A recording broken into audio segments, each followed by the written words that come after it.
പപ്പായ കൊണ്ടുള്ള ഈ കൂട്ട് നിങ്ങൾ അറിഞ്ഞാലുണ്ടല്ലോ ഒരു പപ്പായയും നിങ്ങൾ കളയില്ല. അത്രക്കും രുചിയുള്ള ഒരു റെസിപ്പിയാണിത്. സിമ്പിളായിട്ടുള്ള ഒരു റെസിപ്പിയാണ്. കുട്ടികൾക്കൊക്കെ ഇഷ്ടപ്പെടുന്ന ഒരു സ്നാക്ക് തന്നെയാണിത്. നല്ല ടേസ്റ്റാണ്. സ്കൂളിൽ നിന്നൊക്കെ കുട്ടികൾ വൈകുന്നേരം വിട്ടിട്ട് വരുമ്പോഴൊക്കെ ഇത് ഉണ്ടാക്കാൻ പറ്റിയ ഒരു അടിപൊളി സ്നാക്കാണിത്.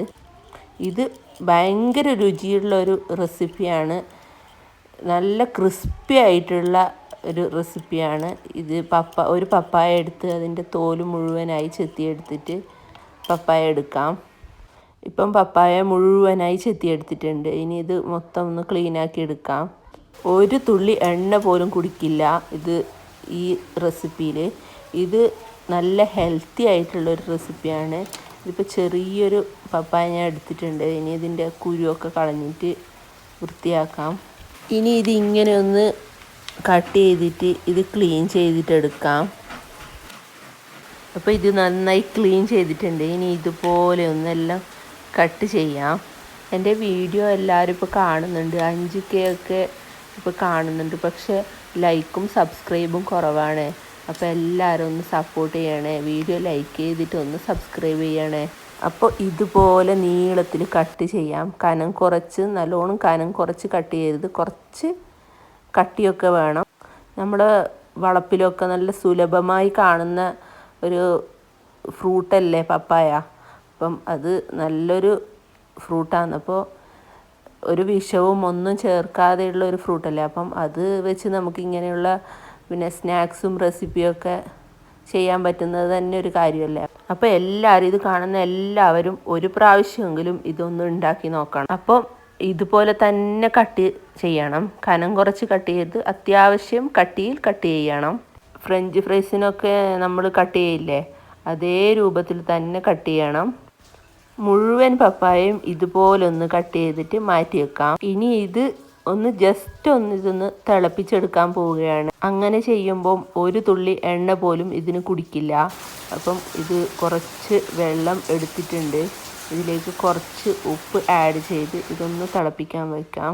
വെള്ളം നന്നായി തിളച്ച് വന്നിട്ടുണ്ട്. ഇനി ഇതിലേക്ക് കുറച്ച് മഞ്ഞൾപ്പൊടി ആഡ് ചെയ്ത് പപ്പായ ചേർത്ത് കൊടുക്കാം.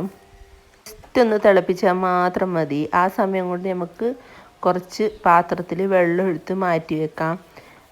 ജസ്റ്റ് ഒന്ന് 1 മിനിറ്റ് ഇതൊന്ന് തിളച്ചാൽ മാത്രം മതി. ഇനി അതിലേക്ക് ഇട്ട് കൊടുക്കാം.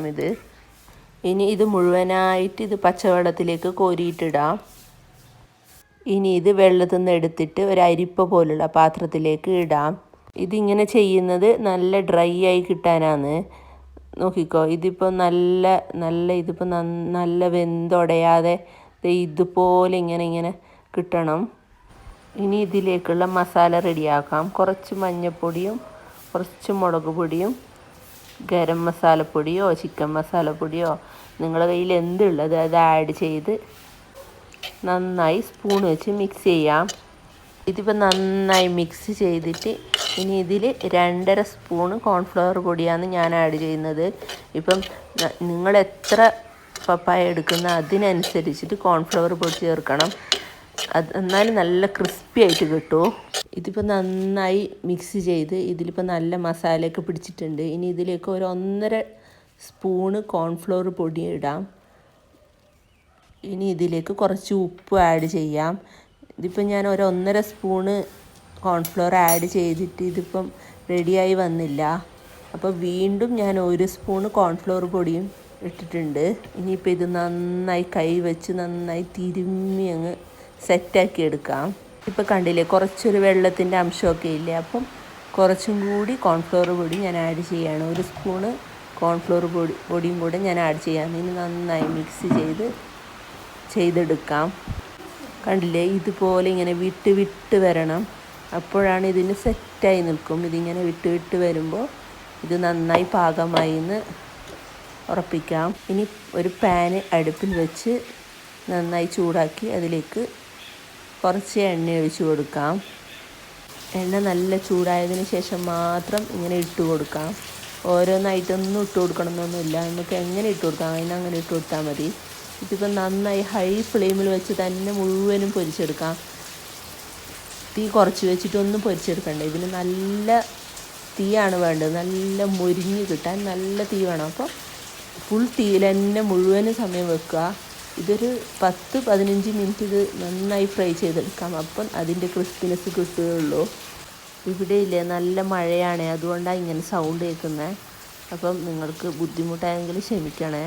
അപ്പം ഇത് നന്നായി ഇങ്ങനെ പൊരിച്ചെടുക്കുക. കണ്ടില്ലേ, നല്ല നല്ല തീയിൽ തന്നെ ഇത് ഇങ്ങനെ പൊരിച്ചെടുക്കണം. തീയൊന്നും കുറച്ച് വെക്കേണ്ട ഒരാവശ്യമില്ല. നല്ല ക്രിസ്പി ആയിട്ട് കിട്ടും. ഇതിപ്പം കുട്ടികൾക്കൊക്കെ ഇഷ്ടപ്പെടുന്ന ഒരു അടിപൊളി റെസിപ്പിയാണ്. എന്നുവെച്ചാൽ നമ്മൾ ഒരു വേസ്റ്റായി കളയുന്ന ഒരു ഫ്രൂട്ടല്ലേ, അങ്ങനെ ആർക്കും ഇഷ്ടപ്പെടുന്നതല്ലല്ലോ. അപ്പം എല്ലാവരും ഉണ്ടാക്കി നോക്കിയിട്ട് ഇതിൻ്റെ ഫീഡ്ബാക്കൊക്കെ ഒന്ന് പറയണേ. നല്ല റെഡിയായി വന്നിട്ടുണ്ട്. നോക്കണം, കാണുമ്പം തന്നെ നല്ല ക്രിസ്പി ആയിട്ട് കഴിക്കാൻ തോന്നുന്നില്ലേ?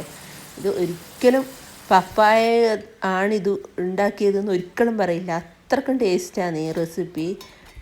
ഇനി ഇത് മുഴുവനായി അങ്ങ് ഫ്രൈ ചെയ്തിട്ട് എടുക്കാം. ഓരോന്നായിട്ട് ഇങ്ങനെ ഫ്രൈ ചെയ്തെടുക്കാം. നല്ല ക്രിസ്പി ആയിട്ടുള്ള പപ്പായ ഫ്രൈ റെഡി ആയിട്ടുണ്ട്. നല്ല ക്രിസ്പി ആയി എന്നൊക്കെ കണ്ടില്ലേ? ഓരോന്നും നല്ല ക്രിസ്പിനെസ്സാണ്. ചൂടോടെ കഴിക്കാനാണ് ഇത് കൂടുതൽ ടേസ്റ്റ്.